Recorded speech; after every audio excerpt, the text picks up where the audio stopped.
Assalamualaikum warahmatullahi wabarakatuh. Halo teman-teman, ketemu lagi dengan saya Rika Dilawati di podcast Inspirasi.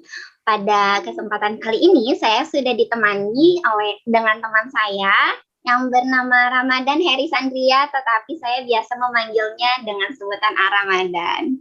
Bagaimana kabarnya Ramadan? Sehat?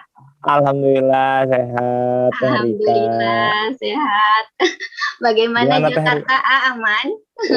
Jakarta sedang dilanda kepanikan minyak goreng ya, Iya. biasa gitu. Panik Betul. buying lah di mana-mana kayak gitu. Betul-betul. Ya gitulah. Sama sih di Bandung juga ya, karena memang lagi musim. Iya, karena emang lagi ini kan, lagi apa namanya, langka gitu. Lagi Ya. langka, betul-betul. Nah, teman-teman, sekarang kita akan ngobrol santai nih dengan Ramadan ya, di podcast Inspirasi kali ini. Ya. Jadi sekarang kita akan tanya-tanya dulu nih ke Ramadan ya. Ya. Oke. Kita spoiler dulu kalau Ramadan itu teman sekelas saya ya di studi agama-agama UIN Bandung. Ya Ramadan ya. Iya, kebetulan Teh Rika ini adalah salah satu orang yang menginspirasi di kelas waktu itu ya. Aduh, amin. Nah, yang saya tahu kalau Ramadan itu masuk UIN-nya lewat jalur SPAN PTKIN ya, Ayah? Iya, betul Teh Rika. Aku masuk lewat jalur SPAN PTKIN 2016. Oke. Gitu. Tepatnya berarti ya 5 tahun setengah lah ya. Udah 5 tahun setengah yang lalu lah gitu. Iya, betul-betul.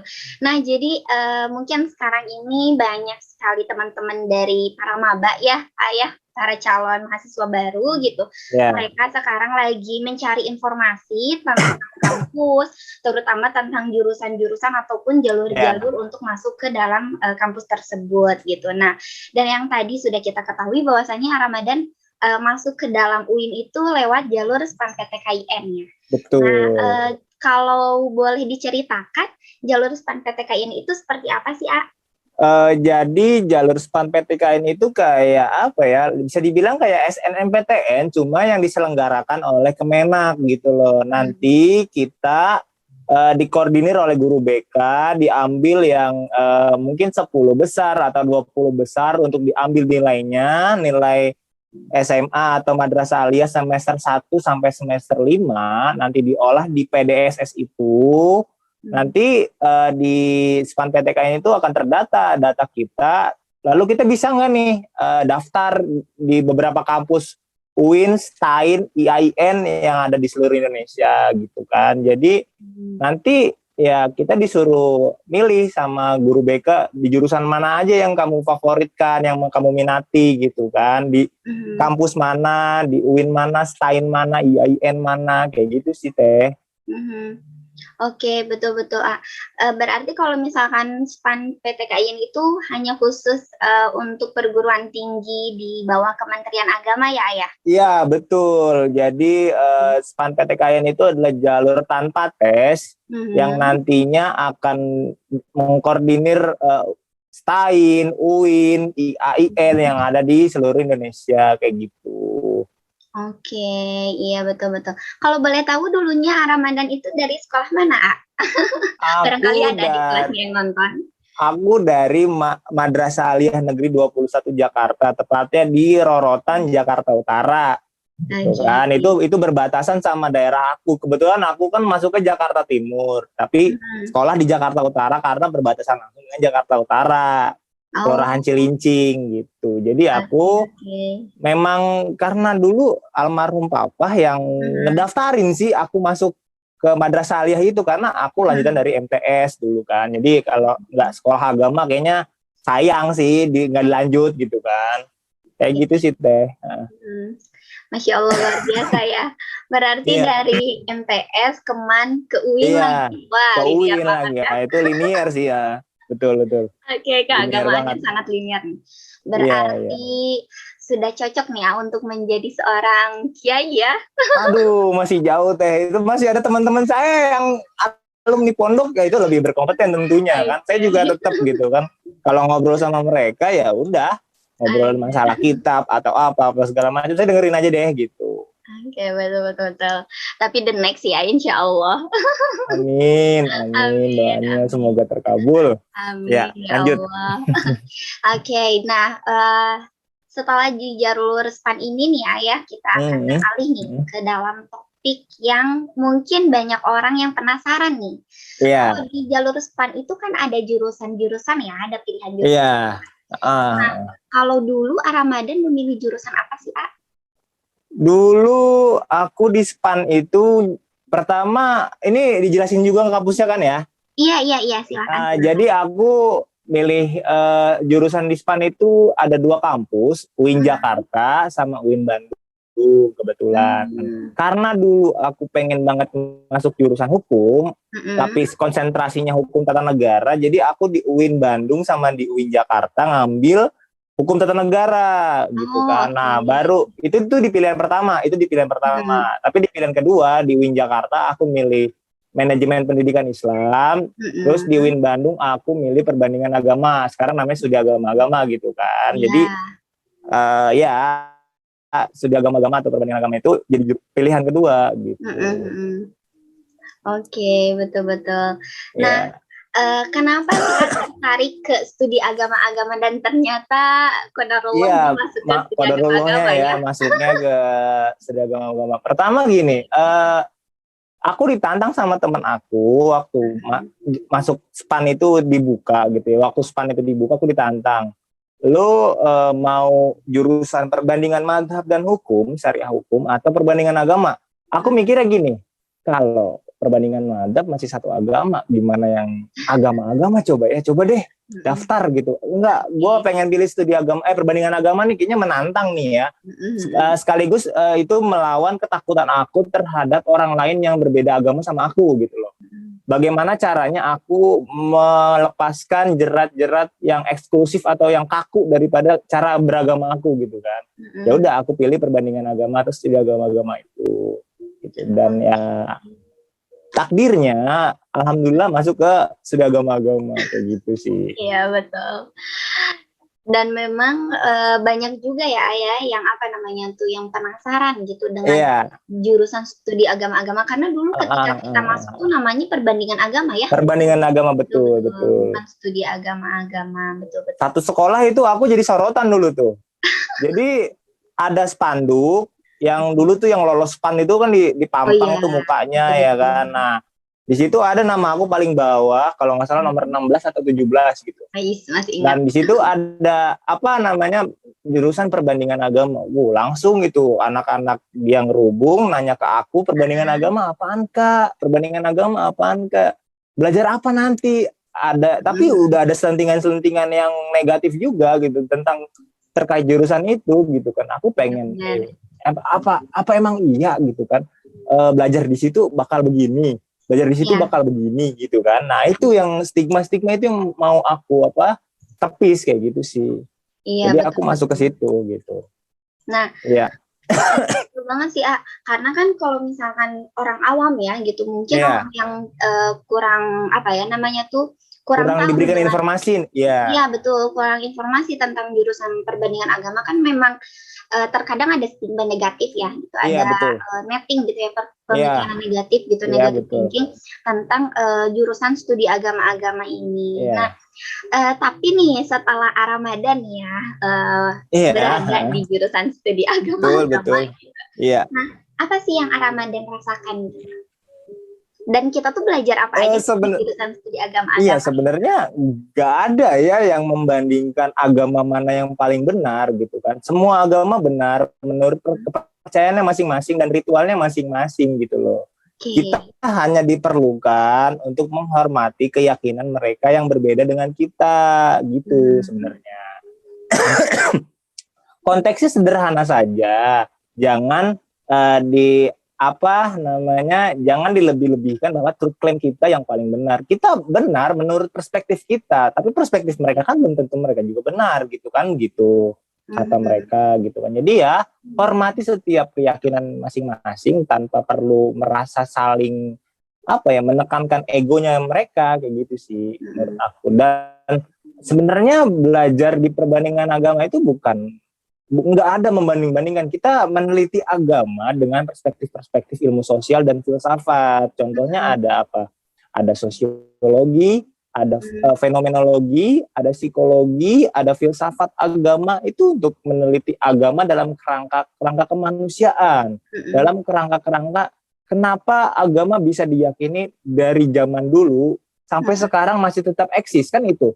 Gejala-gejala sosial itu yang diteliti oleh kita anak studi agama sebenarnya. Jadi nggak ada membandingkan agama-agama itu. Semua agama benar menurut perspektif keyakinan penganutnya masing-masing gitu kan. Dikenal dengan asas sui generis atau asas kepenganutan seperti itu.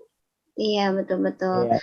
Dan terkadang ketika kita memperdebatkan antara satu agama dengan agama lain tidak akan pernah habis sih, Ayah. Nggak akan pernah habis karena sentimen egoisme agama saya yang paling benar ya memang begitu seterusnya pasti bakal begitu gitu. Betul. Iya, dan memang dengan adanya studi agama-agama dihadirkan ya ingin menjadi adanya harmonisasi gitu ya, adanya kedamaian gitu di antara umat beragama, terutama di Indonesia itu masyarakatnya majemuk ya. Betul.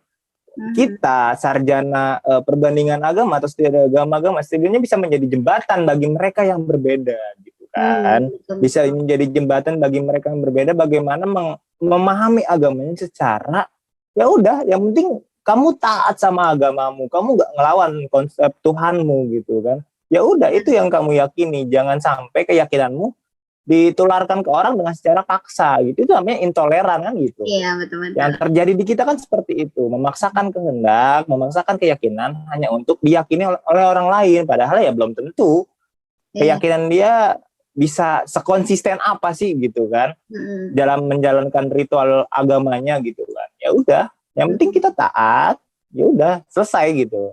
Iya. Hormati aja lah keyakinan orang lain. Kayak gitu sih Teh. Betul. Iya, luar biasa ya Ayah. Nah, dan tadi juga Ramadan bahas tentang mata kuliah nih. Apa sih mata kuliah favorit Ramadan? Karena nih ya teman-teman, oke, sebelum dijawab nih, Rika mau fun fact terlebih dahulu ya. Karena nih kalau teman-teman tahu, Ramadan tuh dijuluki Google berjalan ya di kelas tuh. Biasa itu julukan anak-anak yang ya mungkin memang karena itu udah habit aku dari SD sih sebenarnya. Rasa penasaran itu udah ada dari SD, terus itu berkembang karena mungkin fasilitas dan sumbernya ada. Ya aku enak aja. Padahal dulu zaman SMP aku paling susah disuruh baca, susah disuruh pokoknya susah disuruh baca. Tapi lama-kelamaan zaman SMA, zaman aliyah, terus kuliah itu malah jadi kolektor buku di rumah gitu kan. Ya kebalik gitu kan. Iya, betul. Karena emang suka ilmunya, makanya kan gitu. Karena aku pernah dengar, jadi kenapa lagu anak-anak itu bisa dipahami secara enak, lalu bisa dihafal di otak, itu karena kita menghafalkannya atau memahami secara gembira. Ya aku gembira gitu dengan apa yang aku pahami dan apa yang aku cari tuh, aku gembira aja. Jadi kalau udah senang ya udah gitu, enak aja kita improvisasi segala macam di kelas gitu kan. Apalagi memang improvisasi dan karakter kritis itu diperlukan di kelas kan seperti itu. Iya, betul. Iya, betul ya Ayah. Iya, karena tadinya fun fact gitu teman-teman. Kalau misalkan Ramadan tuh kan dijuluki Google berjalan. Kenapa? Karena ketika dosen menjelaskan, Ramadan tuh tahu nih arah dosen tuh menjelasin kemana nih. Iya, betul. Oke, nah balik lagi tadi matkul favorit Ramadan tuh apa sih gitu? Aku paling suka sosiologi sebenarnya. Sosiologi, sejarah agama-agama, fenomenologi, sama filsafat mungkin. Filsafat. Kalau matkul agama-agama itu kayaknya ya harus dengan asas kepenganutan itu ya kita harus baru bisa ngerti gitu. Betul. Kayak kristologi punya sejarah A B C D yang ibaratnya itu kompleks gitu, nggak bisa kita bisa pahami dengan satu sudut pandang aja gitu kan. Tapi kita pahami dengan beberapa buku, beberapa sejarah, bagaimana literatur kekristenan pada saat A B C D sejarahnya kan gitu. Tapi kalau sosiologi, filsafat, sejarah itu kan untuk membuka semua, membuka hasanah pemikiran keagamaan dari setiap agamanya gitu kan. Nah, itu yang makanya krusial banget kalau nggak ada filsafat, nggak ada sejarah agama-agama, nggak ada sosiologi, nggak ada psikologi, itu krusial banget bagi anak studi agama-agama sih yang harus tekankan dibaca dari awal kayak gitu. Betul-betul. Karena memang dengan kita mengetahui terutama di kedua agama-agama, kita bisa mengetahui dengan mendalam ya. Iya, betul. Oh ternyata mereka tuh seperti itu ya. Oh ternyata itu seperti ini. Jadi kita nggak judgement ya ayah. Gitu. Betul, nggak judgement. Jadi kita mengerti tipologi keagamaan mereka gitu loh. Misalkan ya Kristen dengan trinitasnya, misalnya ya Hinduisme dengan dewa-dewanya, terus Buddha dengan perilaku asketik atau perilaku kecukupan hidup lah bahasanya gitu. Asketik itu kecukupan hidup gitu kan. Jadi kita bisa memetakan gitu loh. Oh agama ini begini, oh agama ini begini gitu kan. Jangan sampai sentimen itu ada karena ya setiap agama itu berhari raya kita dapat liburnya, itu intinya sih. Itu intinya. Kita dapat liburnya gitu loh. Ya. Bahkan ketika aku kemarin penelitian itu dijelaskan sama si narasumbernya bahwa Konghucu itu punya 4 kalau nggak salah 4 hari raya waktu zaman Soekarno itu ya kan. Iya. Dan setiap hari raya itu ya pasti diliburkan gitu loh. Sekarang mereka cuma dapat libur Imlek doang kan. Itu satu kacauan lah. Ada ketidakpastian dari politik lah gitu sih.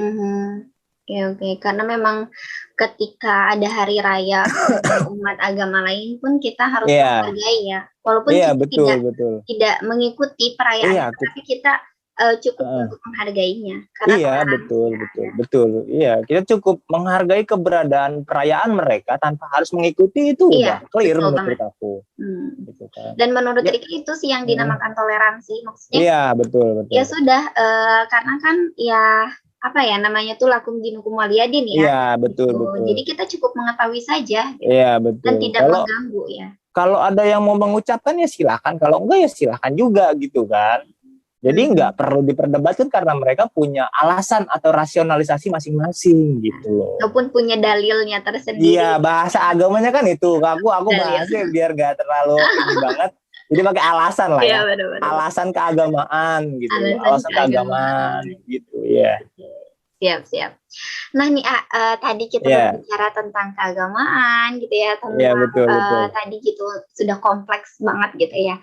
Nah untuk pertanyaan terakhir nih tentang PTKIN ini dan tentang keuinan ini gitu ya. Oke. Di agama-agama UIN Bandung itu karena kalau yang Rika telusuri gitu ya, untuk perbedaan agama ataupun studi agama-agama itu hanya ada di UIN Bandung ya. Maksudnya hanya ada di kampus di UIN PTKIN.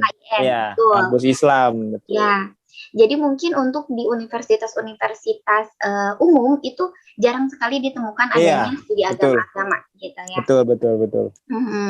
Nah, karena kita tadi gitu ya di studi agama-agama UIN Bandung, pasti kan ketika sebuah jurusan itu ada prospek kerjanya gitu ya. Nah, kebanyakan tuh para mahasiswa tuh bertanya, aduh kalau aku kuliah di sini nanti aku masuk kerjanya tuh bakal jadi apa sih? Nah, gimana nih?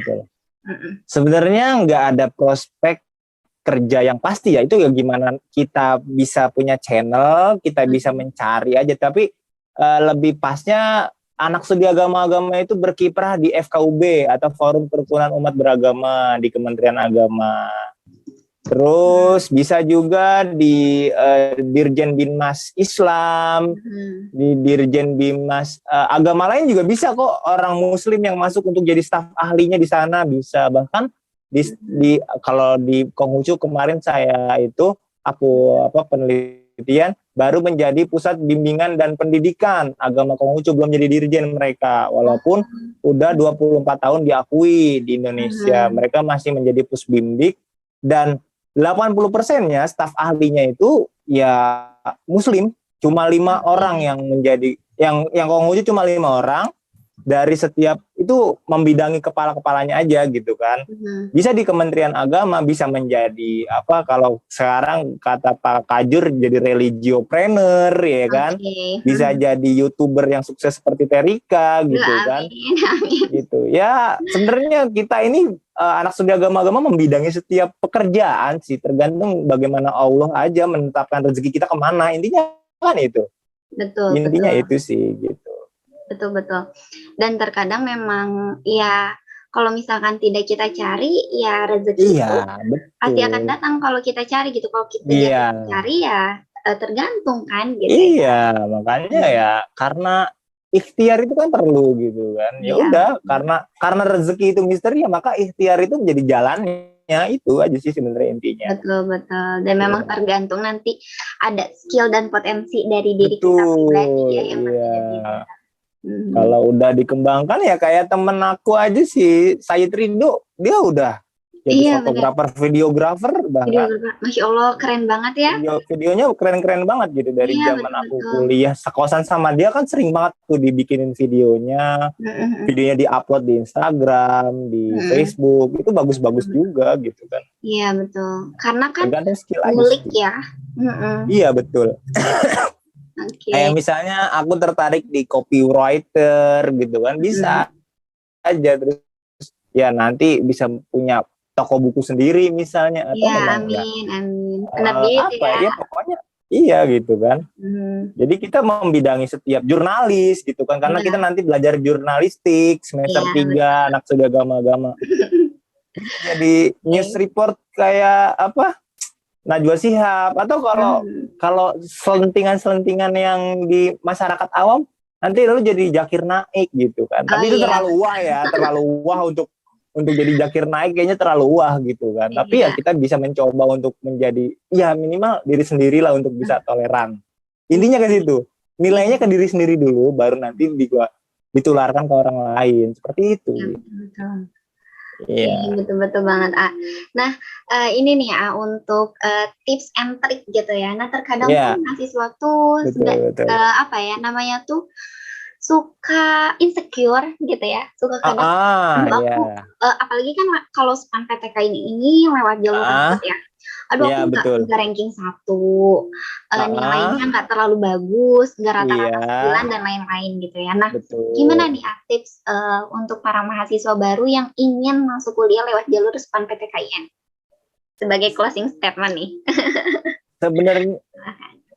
Sebenarnya bukan patokan ranking 1 sampai 5 ya. Aku sendiri bukan 1 sampai 5 gitu. Aku sendiri berada di papan tengah gitu kan. Antara 6, 7, 8, paling mentok 10 gitu kan.